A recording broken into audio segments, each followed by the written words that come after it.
ข่าวพยากรณ์อากาศประจำวันที่27ตุลา2025ความกดดันสูงของอากาศเย็น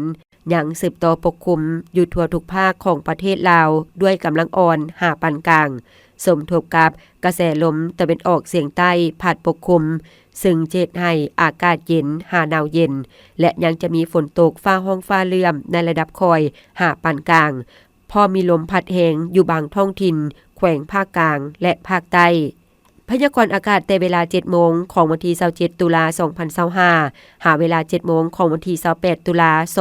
2025ภาคเหนือด้านตะวันออกอากาศจะเย็นหาหนาวเย็นพอมีหมอกบางปกคลุมอยู่ทั่วไปในตอนเช้า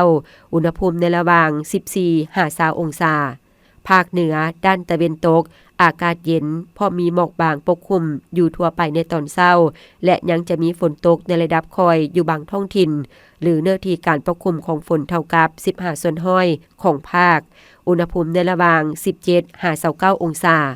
นครหลวงเวียงจันทน์มีเฟือปกคลุมเป็นส่วนหลายและจะมีลมพัดแรงเป็นบางโอกาสอยู่บางบริเวณอุณหภูมิในระหว่าง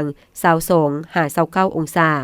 ภาคกลางอากาศเย็นในตอนเช้าและจะมีฝนตกฟ้าห้องฟ้าเลื่อมในระดับคอยหาปานกลางพอมีลมพัดแรงอยู่บางท้องถิ่น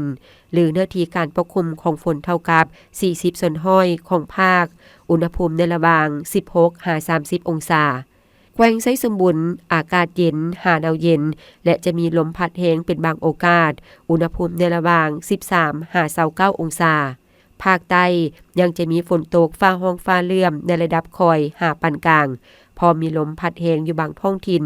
หรือเนื้อที่การปกคลุมของฝนเท่ากับ55ส่วนห้อยของภาคอุณหภูมิในระหว่าง21-31องศาสำหรับเขตภูเพียงบริเวณอากาศเย็นพร้อมจะมีฝนตกฟ้าห้องฟ้าเลื่อมในระดับคอยหาปานกลางหรือเนื้อที่การปกคลุมของฝนเท่ากับ55ส่วนห้อยอุณหภูมิในระหว่าง14-24องศาท่านผู้ฟังที่เคารพรายการข่าวนครหลวงเวียงจันทน์สำหรับภาคนี้ได้เสี่ยงสุดลงเพียงเท่านี้เพชรสมรดวงวิไลอ่านสบายดี